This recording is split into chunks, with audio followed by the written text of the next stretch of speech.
ఆదిలాబాద్ జిల్లాలో రైతులపైన లాఠీ చార్జ్ అనే విషయాన్ని ఏదైతే వాళ్ళు ప్రస్తావించారో దాన్ని తీవ్రంగా ఖండిస్తున్నాం. ఎందుకంటే వాస్తవంగా కేటీఆర్ లాంటి మనుషులు, హరీష్ రావు లాంటి మనుషులు నిజ నిజాలు తెలుసుకొని మాట్లాడాల్సిన అవసరం ఉంటుంది. కానీ అవి ఏమీ తెలుసుకోకుండా మరి ప్రభుత్వాన్ని బదనం చేద్దామనే ఆలోచనతో ప్రజలందరినీ కూడా పక్కదారి పట్టించే విధంగా మాట్లాడడం నిజంగా చాలా విడూరంగా ఉంది. ఎందుకంటే నిన్న జరిగినటువంటి వారు చెప్పినటువంటి మాటలలో ఏది కూడా నిజం లేదని ఆదిలాబాద్ ఎస్పీ గారు కూడా నిన్న ప్రెస్ మీట్ చెప్పి మరి చెప్పడం అనేది జరిగింది. మేము ఆనాడు చెప్తున్నాం, మీ నుంచి కూడా చెప్తున్నాం, రైతులను రాజు చేయడమే కాంగ్రెస్ పార్టీ లక్ష్యం. రైతుకి ఇచ్చినటువంటి హామీలన్నీ కూడా మేము ఇచ్చిన మాటకు కట్టుబడి మేమున్నాం. రైతు బంధు ఇస్తామని చెప్పినాం. ప్రతి రైతుకి రైతు బంధు ఇచ్చేసినాం. రైతులకి 500 బోనస్ ఇస్తామని చెప్పినాం. నెక్స్ట్ సీజన్ స్టార్ట్ కాగానే సన్నబడ్లతో పాటు దొడ్డుబడ్లకు కూడా 500 చొప్పున బోనస్ ఇవ్వబోతున్నాం. మరి 2 లక్షల రుణమాఫీ చేయబోతున్నాం. ఈ 4 నెలల్లో తెలంగాణ రాష్ట్రంలో ప్రజాప్రభుత్వంలో మరి ఉచిత గ్యాస్ 500 గ్యాస్ సిలిండర్ కావచ్చు, అదేవిధంగా ఫ్రీ కరెంటే కావచ్చు, హెల్త్ ఇన్సూరెన్స్ 10 లక్షలే కావచ్చు, మరి ఇంకోటి ఆర్టీసీ ఫ్రీ బస్సే కావచ్చు, ఇవన్నీ స్టార్ట్ చేసాం. ఇందిరా మిల్ వాస్తవాన్ని కూడా మేము ఆల్రెడీ ఇందిరా మిల్లను కూడా స్టార్ట్ చేయడం అనేది చెప్పాం. 10 సంవత్సరాల్లో మీరు ఎంతమందికి ఇల్లు ఇచ్చారో ఒకసారి సమాధానం చెప్పాలి. ఎందుకంటే ఇవ్వాల్సింది రైతులకే కదా. ఎంతమంది రైతులకు ఇల్లు ఇచ్చారు? 6 రోజులు లక్ష రుణమాఫీ చేస్తామని చెప్పారు. ఎంతమందికి రైతులకి రుణమాఫీ చేశారు? మరి ఉచిత ఎరువులు ఇస్తామని నిజామాబాద్లో మీటింగ్ పెట్టి 6 రోజులు చెప్పడం అనేది జరిగింది. ఎంతమందికి ఉచిత ఎరువులు ఇచ్చారు? మరి ఇవన్నీ ప్రజలందరికీ తెలియని కాదు. ప్రజలందరూ మిమ్మల్ని వ్యతిరేకించి వీళ్ళందరూ కూడా ఒకే కుటుంబం, వీళ్ళంతా కూడా దోపిడీ చేయడానికి కుటుంబం అంతా ఉందనే ఆలోచనతో మరి ప్రజాప్రభుత్వం ఏర్పాటు చేసిన తర్వాత దశల వారీగా అభివృద్ధి చేసే క్రమంలో వాళ్ళు చేసిన విమర్శలు అర్థరహితం. ఏదైనా ఉంటే గౌరవ ముఖ్యమంత్రి రేవంత్ రెడ్డి గారిని టార్గెట్ చేసి మాట్లాడడం, లేకపోతే మా ఉత్తమ్ కుమార్ రెడ్డి గారిని టార్గెట్ చేసి మాట్లాడడం, లేకపోతే మా బట్టి విక్రమ గారిని టార్గెట్ చేసి మాట్లాడడం. మరి మేము ఇంత చేస్తున్న దాన్ని ఏది కూడా ఇది చేస్తుండ్రు అని ఏదైనా ఒకసారైనా కనీసం ప్రోత్సహించినట్టు ఎక్కడైనా మాట్లాడినా చేసిందని చెప్పడానికి మీ దగ్గర ఏది కూడా లేదు.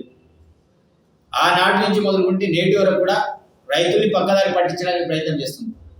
ఆ రోజుల్లో కూడా చాలా రకాలుగా రైతుల్ని కరెంట్ బిల్లుల పేరు మీద, అనేక రకాల పేరు మీద రైతుల్ని హింసించింది మీరు, రైతుల్ని బేడి వేసి జైలుకు పంపించింది మీరు. కానీ ఈ ప్రభుత్వంలో ఏ ఒక్క రైతు మీద కూడా లాఠీ చార్జ్ పడలేం. రైతులందరినీ కూడా ఎరువులే కావచ్చు, అదేవిధంగా ప్రస్తుతం విత్తనాలే కావచ్చు, పూర్తి స్థాయిలో అందించే బాధ్యత ప్రభుత్వాన్ని, మాది. దాంట్లో ఎట్లాంటి సందేహం లేదు. మరి ఆదిలాబాద్లో కూడా చాలా వరకు విత్తనాలు వచ్చినాయి. సరే, అందరూ ఒకేసారి మెరుగు దగ్గర రాగానే చాలా మంది రైతులు కుప్పకూలంతో మనం నిన్న కూడా అక్కడ పోలీసులు స్వయంగా పెట్టేసి ఒక క్యూ లైన్ నిల్చోవాలి, గొడవలయ్యే పరిస్థితి ఉంటుంది. ఆలోచనతో పోలీసు ఎదురు పెడితే దాన్ని లాఠీ చార్జ్గా చిత్రీకరించి మరి ప్రభుత్వాన్ని బదలాం చేయాలనుకుంటున్నాం. కాబట్టి విషయ పరిజ్ఞానం లేని మాట్లాడడం అది విడూరకరం. మరి తప్పకుండా ఈ ప్రభుత్వంలో రైతులందరినీ కోరుకునేది ఒకటే, మీకోసం ఈ ప్రభుత్వం ఏర్పడింది. మీరు ఏదైనా సరే అధికారుల దగ్గర, ఎమ్మెల్యేల దగ్గర, మంత్రుల దగ్గర చర్చ వెళ్ళి మాట్లాడి మీ సమస్యని మీ యొక్క బాధని వెలిపుచ్చుకోవచ్చు. అదేవిధంగా నకిలీ విత్తనాల దందా తప్పకుండా ఆదిలాబాద్ ఏరియాలో ఎక్కడైనా సరే, ఎందుకంటే అగ్రగామిగా పత్తి పండించడంలో ఆదిలాబాద్ జిల్లా అగ్రగామిలో ఉన్నది. ఇక్కడ నకిలీ విత్తనాల దందా అనేది ఎక్కువగా అది చేసేటువంటి ప్రమాదం ఉంది. ఎక్కడ నకిలీ విత్తనాలు ఉన్నా, గుట్టు చప్పుడు రాకుండా ఏది ఎవరు చేసినా తప్పకుండా వాళ్ళందరినీ కూడా జైలుకు పంపడం అనేది జరుగుతుంది. అంటే ఎట్లాంటి సందేహం లేదు. అధికారులు కూడా ఈ విషయంలో కూడా ఎవరు కూడా నెగ్లిజెన్స్ వహించద్దు. పోలీస్ అధికారులు కూడా చూసి చూడనట్టు ఎవరు కూడా ఉండాల్సిన అవసరం లేదు. తప్పకుండా పోలీస్ వాళ్ళు కూడా ఇంటెలిజెన్స్ విభాగమైన అదేవిధంగా పోలీస్ అధికారులైనా దీని మీద పటిష్టమైన చర్యలు తీసుకోవాలి. నా నియోజకవర్గ పరిధిలో అయితే తప్పకుండా నేను చాలా సీరియస్గా చెప్తున్నాను. నా నియోజకవర్గంలో ఇంద్రవెల్లి, ఉట్నూరు ఇంకెక్కడైనా సరే నకిలీ విత్తనాలు కనబడితే ముందుగా రైతుల ద్వారానే ఎవరైతే వ్యాపారస్తులు వాళ్ళందరూ కూడా దేవశుద్ధి జరుగుతుంది. తర్వాతనే వాళ్ళ మీద కేసులు, తర్వాత మిగతా జైలుకి. కాబట్టి రైతుల్ని కూడా కోరుకునేది ఒకటి, ఎవరో మన ప్రాంతం వాళ్ళే దళారులు వచ్చేసి మనల్ని మోసం చేయడానికి వాళ్ళందరూ కూడా కుట్ర పన్నుతున్నారు.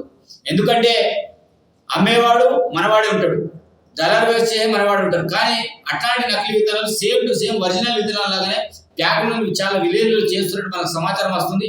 అలాంటి సమాచారం ఇంకా ఏమైనా పూర్తి స్థాయిలో వస్తే ఎవరైతే దళారులు ఉన్నారో, దళారులతో పాటు ఎవరైతే దాని మీద వేయాలనుకుంటున్నటువంటి వ్యాపారస్తులు ఉన్నారో వాళ్ళందరూ ఒక్క దుకాణం కూడా ఉండదు. వాటన్నిటి కూడా సీజ్ చేయించుకొని ఆ భవిష్యత్తులో కూడా ఎలాంటి పర్మిషన్ రాకుండా మరి చేయడం అనేది జరుగుతుంది. కాబట్టి నకిలీ విత్తనాల దందా ముఖ్యంగా వ్యాపారస్తులను కోరుకునేది ఒకటే, మీరు ఏ దందా చేసినా మీకు ఒక మంచి జరగాలన్నా, రేపు రైతుల ఆశీర్వాదం కావాలన్నా మీరు మంచి విత్తనాలను అందించండి.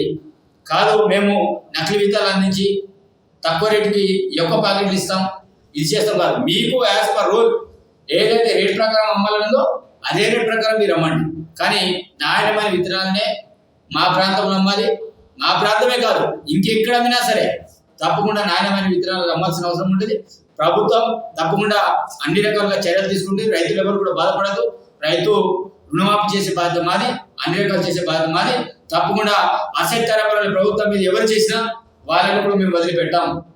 బీఆర్ఎస్ వాళ్ళైనా బీజేపీ వాళ్ళైనా అద్దు మీరి మాట్లాడినా ఎవరిని ఉపేక్షించేది కాదు. మేము చూస్తూ ఊరుకునే వ్యక్తులం కాదు. తప్పకుండా అప్పటిదప్పుడే మేము ఏం చేయాలని చేసి చూపెడతాం. ఎందుకంటే పనికిరాని ఆరోపణలు చేసుకుంటా ప్రభుత్వాన్ని బదనాం చేస్తామంటే మేము సహించే వాళ్ళం కాదు. తప్పకుండా ఏదైనా సరే మీకు ఏమైనా చెప్పదలుచుకుంటే మంత్రుల దగ్గరికి వెళ్ళి కలవండి ప్రతిపక్షాలు, లేకపోతే స్థానిక మండల స్థాయి లీడర్లు ఉంటే ఎమ్మెల్యే దగ్గర నుంచి కలవండి, లేకపోతే సీఎం దగ్గరికి వెళ్ళి కలవండి. ఇంకా ఏమైనా ప్రతిపక్ష నాయకులు ఉంటే తప్ప పేపర్ లేదు మీ హైలైట్ కోసము, లేక మీ పెత్తనం కోసం ఏదో మేము రైతుల పక్షాన ఉన్నామని చెప్పడానికి ఏదో చేయడానికి మాత్రం చేస్తే మాత్రం అది పనికిరాదు మా ముంగట. కాబట్టి ఏదేమైనా సరే నేను ప్రతిపక్ష నాయకుడిని కోరుతున్నా, అదేవిధంగా రైతులందరూ కూడా నేను విజ్ఞప్తి చేస్తున్నాను. ఎవరు చెప్పే మాటలు మీరు కూడా నమ్మాల్సిన అవసరం లేదు. ప్రతిపక్షాలు రెచ్చగొట్టడానికి మిమ్మల్ని ఇది చేయడానికి ప్రయత్నం చేస్తారు. మీకు ఎలాంటి ఇబ్బంది కలగకుండా పూర్తి స్థాయి విత్తనాలు అందించే బాధ్యత మాది, ఎరువులు కూడా సకాలం అందించే బాధ్యత మాదని తెలియజేస్తూ ధన్యవాదాలు తెలియజేస్తున్నాను. మరిన్ని వీడియోస్ కోసం ఛానల్ ని సబ్స్క్రైబ్ చేయండి. లేటెస్ట్ అప్డేట్స్ కోసం వాట్సాప్ ఛానల్ ని ఫాలో చేయండి. అండ్ లింక్ డిస్క్రిప్షన్ లో ఉంది.